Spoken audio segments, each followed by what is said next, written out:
Before the earth was created, there were other aeons. There were other civilizations. There were other realms. God was called creator, not when he started with earth. The Bible said in the beginning, God created heaven. So he was creator many aeons before it became necessary to create earth. And before men were created, God had created many other ranking entities. Princes in Zion. Some of them have statues of rulers. Even when they fell, they were still recognized as rulers of darkness. Because of the level of scepter they were wielding in the realm of God. They were created princes. So even in the state of their fall, if you make a mistake of undermining them, you'll be in trouble. They are called the rulers of the darkness of this world. Now, all of this happened before man came. And even in the realm of God, there are some that were not given designation. They were called elders. So they have become so old. And only God knows what reference was used to judge their age. Because they are living in a realm where time does not exist. In the realms eternal, time is not a framework of reference. Now, if a being is living in a realm where there is no time and is called an elder, the question you ask yourself is, by what parameter was your age judged? How did you become an elder? It means there are many businesses in the corridors of light that creatures that have existed before us are already actively participating in. And so when God created us, we were novices. In fact, we were so much of novices that a fallen prince could deceive Adam cheaply. He didn't need a rehearsal. He showed up and looked at him and he saw him as the last born of creation. He said, before you came here, there's a government beyond the stars. I was in the realms of God. I walked in the midst of the coals of fire. I know the ways of Abba. When God was contemplating creating your civilization, we were there. We sang into the foundation of the earth. I'm a singer. I know the mysteries of sound. In the corridors of glory, I am a captain of sound. And God cannot function without sound. I know how your makeup was designed. And when he looked at the man, he saw his naivety and it deceived him cheaply. And the reason the man fell was because he didn't know that there was a government. You know, I can walk into the UK now, and because I see a lot of advanced civilization, there is a train, there is football pitches, there are so many things, I can begin to enjoy myself and forget that there is an ancient monarch that exists in a place that regulates this civilization. And if I'm not careful, if I fall into rebellion, that monarch can use this system to find me and eject me.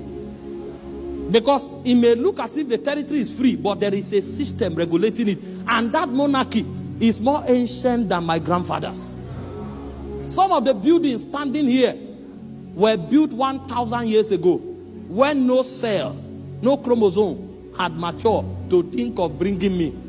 So I can come into this civilization and forget that there's a government, that everything I'm seeing is not random. Everything I'm seeing is regulated, highly regulated.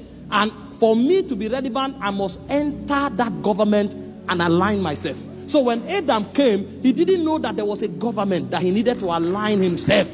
He went on a journey of his own devising. He saw apple and he said, wow, these fruits are healthy. He chewed some and he was having fun. He saw the river. He went and was swimming. He didn't know that there was a government he was sent here to represent. That earth was a constituency amongst many constituencies.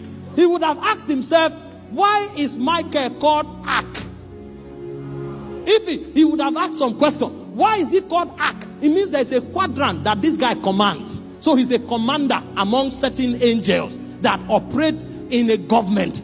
He didn't know a civilization was going on. And so he fell.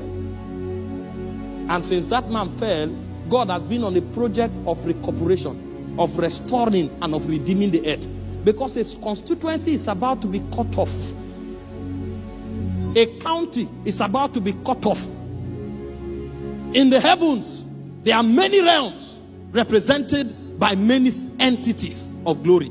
Dominions, principalities, powers, rulers. This is one of our dominion. He came here and he began to live for pleasure. He's about to be cut off. And so from the day the man fell, the whole idea of legislation in Zion was an attempt to redeem him. And so Jesus showed up, and he knew what he was going to do to restore humankind back to their place, not in having fun, but in representing God as constituency agents that represents an aeon. But when he looked into the spirit, a lamentation came out of his spirit. He said, the harvest is truly, truly plenteous. He said, the laborers are few. And he now said, pray ye the Lord of the harvest, that he might send laborers into his harvest. And so the reason some of us became aware of serving God is not because we are smart. We came by prayer. We came by the priesthood of patriarchs. We came by the priesthood of the Christ himself. We came by prayer. We didn't come because we are wise. And so when a conference like this is put together, because we have realized that God has an agenda and we are representing that agenda, we know we need to pray for more to come. And so all of you seated here, number one, this conference is going to awaken you to the fact that you are not living here for fun. You are living here as a representative of the government of God. God wants to colonize the earth, and you are the agent that he is sending. You came by prayer. And if you fail in your duty as a custodian and an ambassador of heaven, United Kingdom will plunge into darkness. Even though there will be a lot of intelligent technological development in the realm where it matters, there will be disconnection. Because when time is accomplished and the nations are judged, some nations will be cut off. And the reason those nations will be cut off is because they didn't have representatives to stand in the gap in priesthood for God's influence to find expression. Have you looked at the landscape in recent time?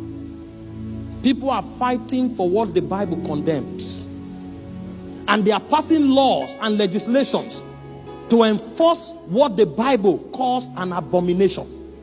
The reason people can sit in government to pass those laws in the first place is because there's a depletion in priesthood. That means the ones who are there are no longer receiving signals that before they are in parliament, they are representing another government. So they are connected to the governments of the earth. They are not connected to the government of the heavens. But when a conference like this is put together, is so that many ambassadors will rise. That when people are in parliament, they will discover that they are first of all representing a heavenly government before an earthly government.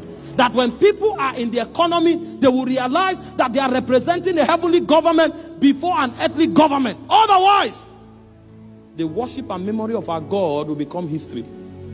And one day people will say, once upon a time, there was a group of people that called on the name of one Jesus. But it will never happen. Because so long as you and I have breath, we will represent Jesus. Only Yeshua will reign forever. To your kingdom there is no end. There are kings, there are kingdoms, there are mountains, and there are thrones. Only Yeshua will reign forever. To his kingdom there is no end. There are kings, there are kingdoms, there are